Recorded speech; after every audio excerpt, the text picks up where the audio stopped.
ফেলাম খবরে এসএলএসটি চাকরির প্রার্থীদের আচার্য সদন অভিযান নজরে খবরে এসএলএসটি চাকরির প্রার্থীদের আচার্য সদন অভিযান ইন্টারভিউর পর এক্সপেরিয়েন্স নম্বর দিতে হবে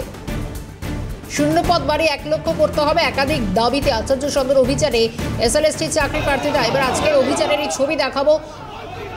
একদিকে ইন্টারভিউ দাবি যেরকম তারা করছেন কলকাতা চলো অভিযান এসএলএসটি চাকরি প্রার্থীরা দীর্ঘদিন ধরে তারা আন্দোলনে রয়েছেন আজকে আরও একবার রাজপথে শূন্যপদ পূরণের দাবিও জানাচ্ছেন তারা এই মুহূর্তে ছবিটা জানবো কি হচ্ছে বা আন্দোলনকারীদের এসএলএসটি চাকরি প্রার্থীদের বক্তব্য কি রয়েছেন সায়ন্তন ভট্টাচার্য আমাদের সঙ্গে সায়ন্তন এই মুহূর্তে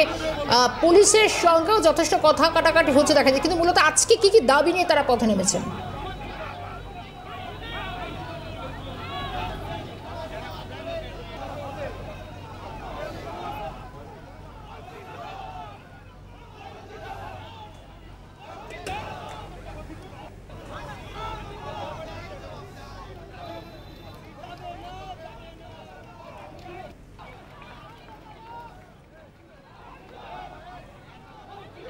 চেষ্টা করছি যে আচার্য সদনের সামনে আমরা রয়েছি এবং সেখানে পুলিশের আধিকারিকরা বিধাননগর কমিশনারের পুলিশের আধিকারিকরা একদিকে রয়েছে এসিপি তিনি দায়িত্বে রয়েছেন অন্যদিকে যারা এসএলএসটি 2025-এ যারা ফ্রেশ ক্যান্ডিডেট যারা নতুন নিয়োগে অংশগ্রহণ করবে তারা এই মুহূর্তে কিন্তু বসে পড়ে আন্দোলন করছেন তাদেরকে আটকে দেওয়া হয়েছে এবং ইতিমধ্যেই তারা ভিতরে যেতে পারবেন কিনা সেই বিষয়টা কিন্তু পুলিশের সঙ্গে তাদের কথা হচ্ছে এবার একবার দেখানোর চেষ্টা করব এখানে নতুন নিয়োগে যারা অংশগ্রহণ করছেন তারা কিন্তু এই মুহূর্তে বসে পড়ে আন্দোলন করছেন একবার সরাসরি কথা বলার চেষ্টা করব চাকরি প্রার্থীরা রয়েছেন তারা এই মুহূর্তে বসে রয়েছেন এই মুহূর্তে কি দাবি আপডেট চাই বিগত 10 বছর ধরে এসএসসি না হওয়ার জন্য আমরা চাইছি যে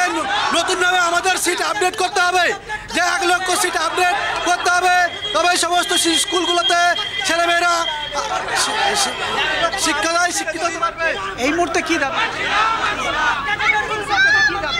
আমাদের দাবি হচ্ছে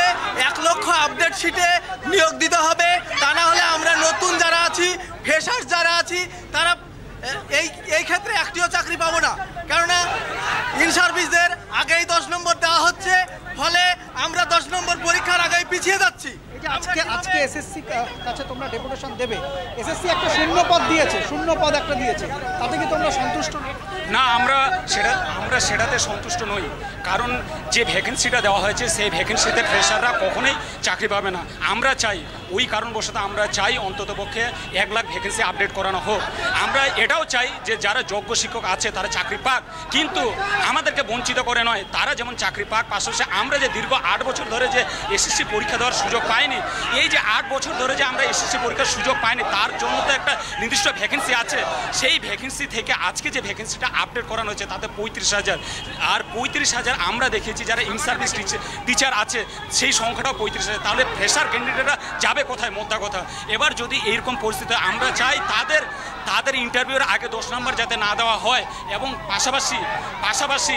যাতে ভ্যাকেন্সি বাড়ানো হয় 1 লাখ ভ্যাকেন্সি বাড়ালে আমরা ফ্রেশাররা অন্তত পক্ষে আমরা যে লড়াইয়ের ময়দানে থাকতে পারবো এটা সবথেকে বড় বিষয় যদি না দেওয়া হয় তাহলে আমরা লড়াইয়ের ময়দানে থাকতে পারবো না এবার এই মুহূর্তে দেখা যাচ্ছে যারা চাকরি প্রার্থী অর্থাৎ তারা কিন্তু এই মুহূর্তে আন্দোলন করছে 2025-এর চাকরি প্রার্থী যারা নতুন নিয়োগে অংশগ্রহণ করছে চাকরি হারাদের পাশাপাশি এই ক্যান্ডিডেটরাও তারা পরীক্ষায় বসেছিলেন কিন্তু এই মুহূর্তে তাদের যে দাবি যে শূন্য পদের সংখ্যা বলা হচ্ছে এসএসসির তরফ থেকে তাতে তারা সন্তুষ্ট নয় সেই শূন্য পদের সংখ্যা অনেকটাই বাড়ানোর দাবি করা হয়েছে পাশাপাশি এক্সপেরিয়েন্সের ওপর যে 10 নম্বর বলা হচ্ছে সেই 10 নম্বর তাদেরকে দেওয়া হলো এবং শুধু 2016 ছাড়া কোনো পরীক্ষার্থী যাতে 10 নম্বরের সুবিধা না দেওয়া হয় সেটাকে এসএসসিকে নিশ্চিত করতে হবে এবং তাদের তালিকা প্রকাশ করতে হবে এরকম একগুচ্ছ দাবি রয়েছে সেই দাবিতে দেখা যাচ্ছে এই নতুন যারা পরীক্ষার্থী তারা এবার এসএসসি ভবন অভিযান করছেন এবং এই মুহূর্তে পুলিশের সঙ্গে এক প্রশ্ন কথা চলছে যে কারা ভিতরে প্রবেশ করবেন এসএসসি চেয়ারম্যানের সঙ্গে তারা কথা বলতে চাইছেন পুলিশ তাদের নাম নিয়ে ইতিমধ্যেই ভিতরে প্রবেশ করেছে যদি এসএসসি চেয়ারম্যান সময় দেন তাহলে কিন্তু একগুচ্ছ দাবি নিয়ে ডেপুটেশন দেবেন এসএলএসটির 2025-এ নতুন পরীক্ষার্থীরা শর্মিষ্ঠা একটা বিষয় মূলত এসএলএসটি যারা আন্দোলনকারী রয়েছেন চাকরির প্রার্থী তারা তো বহুবার তারা রাজপথে আন্দোলন করেছেন তাদের একাধিক দাবি দাওয়া রয়েছে কিন্তু বিষয় হচ্ছে দিন যায় রাত যায় কিন্তু সমাধান তো আর আসে না অন্তত এর পরের যে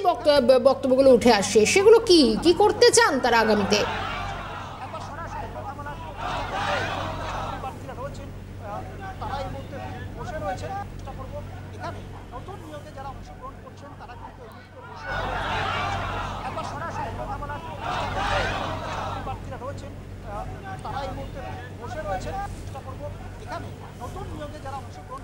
পরবর্তীতে আবারও আমরা সায়ন্তনের কাছে ফেরার চেষ্টা করব। আপাতভাবে মিছিলে পুলিশের বাধা, পুলিশ ও চাকরি প্রার্থীদের ধস্তাধস্তির ছবি। ধন্যবাদ সায়ন্তন।